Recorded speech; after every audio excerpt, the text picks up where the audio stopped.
കോറോ health വിഷയമാണ്. ആദ്യം കോറോ health കമ്പനിയിലെ കൂട്ടപ്പിരിച്ചുവിടലിൽ തൊഴിൽ മന്ത്രിയുടെ നേതൃത്വത്തിലുള്ള നിർണായക ചർച്ചയുടൻ കോറോ ഹെൽത്ത് പ്രതിനിധി വീഡിയോ കോൺഫറൻസ് മുഖേന ചർച്ചയിൽ പങ്കെടുക്കും.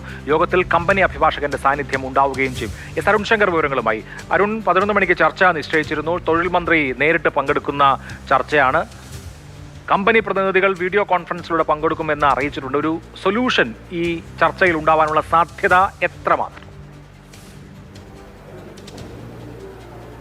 ഈ ചർച്ചയിൽ ഒരു പരിഹാരം ഉണ്ടാകുമെന്നുള്ള പ്രതീക്ഷയിലാണ് കമ്പനിയിലെ 800ഓളം വരുന്ന ജീവനക്കാർ. അവരെ ഈ മാസം 3-ാം തീയതിയാണ് ഒരു മുന്നറിയിപ്പുമില്ലാതെ പിരിച്ചുവിട്ടത്. കോഴിക്കോട്, കൊച്ചി എന്നീ കമ്പനിയുടെ കേന്ദ്രങ്ങളിൽ ജോലി ചെയ്യുന്നവരെയാണ് പിരിച്ചുവിട്ടത്. ഇതിനെ തുടർന്ന് സർക്കാർ പലതരത്തിൽ ചർച്ച നടത്തിയിരുന്നു. ആദ്യം MLAയുടെ നേതൃത്വത്തിൽ ചർച്ച നടത്തി. ആ ചർച്ചയിൽ അടുത്ത പ്രവൃത്തി ദിവസം മുതൽ ജീവനക്കാരെ ഓഫീസിൽ പ്രവേശിപ്പിക്കാം എന്നുള്ളൊരു ഉറപ്പ് കൊടുത്തിരുന്നു. പക്ഷേ അത് പാലിക്കപ്പെട്ടില്ല.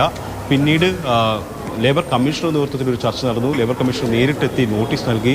അതിനുശേഷവും സർക്കാരിൻ്റെ നിർദ്ദേശങ്ങൾ പാലിക്കാൻ കമ്പനി അധികൃതർ തയ്യാറായിരുന്നില്ല. അതിനുശേഷമായിരുന്നു കമ്പനി അധികൃതർ ഹൈക്കോടതിയെ സമീപിച്ചത്.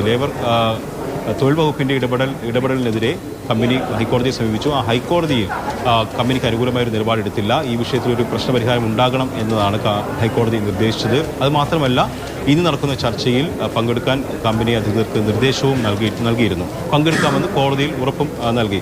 ആ ഒരു പശ്ചാത്തലത്തിലാണ് ഇന്നത്തെ യോഗം നടക്കുന്നത്. കോടതിയിൽ ഉറപ്പ് കൊടുത്തതിനാൽ കമ്പനി പ്രതിനിധികൾ പങ്കെടുക്കുമെന്നുള്ള കാര്യം ഇപ്പോൾ സ്ഥിരീകരിച്ചിട്ടുണ്ട്.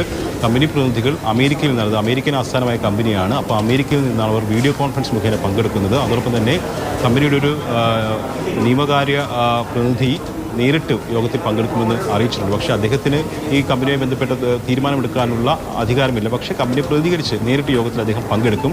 കമ്പനിയുടെ ഡയറക്ടർമാരാണ് 6 പേർ വീഡിയോ കോൺഫറൻസ് മുഖേന പങ്കെടുക്കുമെന്ന് അറിയിച്ചിട്ടുണ്ട്. മന്ത്രി ചർച്ചയ്ക്കായി ഇവിടെ എത്തിയിട്ടുണ്ട്. ഇതിൽ എന്ത് പരിഹാരം എന്നുള്ളതാണ് ഏറ്റവും പ്രധാനപ്പെട്ട ചോദ്യം. ജീവനക്കാർ പറയുന്നത് തിരികെ ജോലിയിൽ പ്രവേശിക്കാൻ അനുവദിക്കണം എന്നുള്ളതാണ് അവരുടെ ആവശ്യം. പക്ഷേ കമ്പനി ഈ കൊച്ചിയിലെയും എറണാകുളത്തെയും കേന്ദ്രങ്ങൾ അടച്ചുപൂട്ടിയിരിക്കുകയാണ്.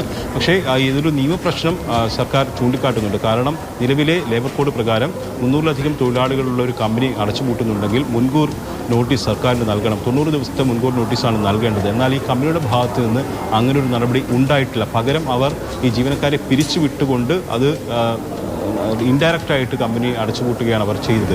അപ്പോൾ നിയമപരമായിട്ടുള്ളൊരു വീഴ്ച ഈ കമ്പനിയുടെ ഭാഗത്ത് നിന്ന് ഉണ്ടായിട്ടുണ്ട് എന്നുള്ളതാണ് സർക്കാർ പ്രതിനിധികൾ പറയുന്നത്. അതിനെന്താണ് ഇന്നത്തെ യോഗത്തിൽ കമ്പനി പ്രതിനിധികൾ നൽകുന്ന വിശദീകരണം? അത് വളരെ പ്രധാനപ്പെട്ടതാണ്. ജീവനക്കാരെ സംബന്ധിച്ച് ഒരു മുന്നറിയിപ്പില്ലാതെയാണ് അവർക്ക് ജോലി നഷ്ടപ്പെട്ടത്. മറ്റൊരു ജോലിയിലേക്ക് പോകാനോ അല്ലെങ്കിൽ മറ്റെന്തെങ്കിലും സാധ്യതകൾ നോക്കാനോ അവർക്കൊരു സാവകാശം കിട്ടിയില്ല. അതോടൊപ്പം തന്നെ കൃത്യമായ നഷ്ടപരിഹാരവും ഇവർ നൽകിയില്ലെന്ന് പറയുന്നുണ്ട്. 2.5 മാസത്തെ ശമ്പളമാണ് ഒരു നഷ്ടപരിഹാരമായിട്ട് ജീവനക്കാരുടെ അക്കൗണ്ടിലേക്ക് ഇട്ടുകൊടുത്തത്. പക്ഷേ പലർക്കും ഗ്രാറ്റുവിറ്റി ആനുകൂല്യം ലഭിക്കുന്ന കാലയളവിൽ ജോലി ചെയ്തിട്ടുണ്ട്. അപ്പോൾ ആ ഗ്രാറ്റുവിറ്റി ആനുകൂല്യങ്ങൾ ഉൾപ്പെടെയുള്ളവ ലഭ്യമാകണം. അത്തരം ആവശ്യങ്ങൾ കൂടി ഇന്നത്തെ യോഗത്തിൽ ഉന്നയിക്കും. കമ്പനിയുടെ ജീവനക്കാരുടെ പ്രതിനിധികളായിട്ട് 8 പേരാണ്. കൊച്ചി കേന്ദ്രത്തിൽ നിന്ന് 4 പേരും കോഴിക്കോട് നിന്ന് 4 പേരും, അങ്ങനെ 8 പേരാണ് ഈ യോഗത്തിൽ പങ്കെടുക്കുന്നത്. അതിൽ കമ്പനിയിൽ വീണ്ടും തൊഴിൽ ലഭിക്കുക എന്നുള്ളതാണ് പ്രഥമ പരിഗണനയായിട്ട് ജീവനക്കാർ പറയുന്നത്. അല്ലെങ്കിൽ കൃത്യമായ നഷ്ടപരിഹാരം ലഭ്യമാക്കണം. ഇപ്പോൾ അവർ ഒരു തൊഴിൽ നഷ്ടത്തിലേക്ക് പോവുകയാണ്. അതിപ്പോൾ ഈ കമ്പനി തൊഴിൽ നഷ്ടപ്പെടുത്തി ഇനി പുതിയൊരു കമ്പനിയിൽ ജോലി ലഭിക്കുക വളരെ പ്രയാസമാണ്.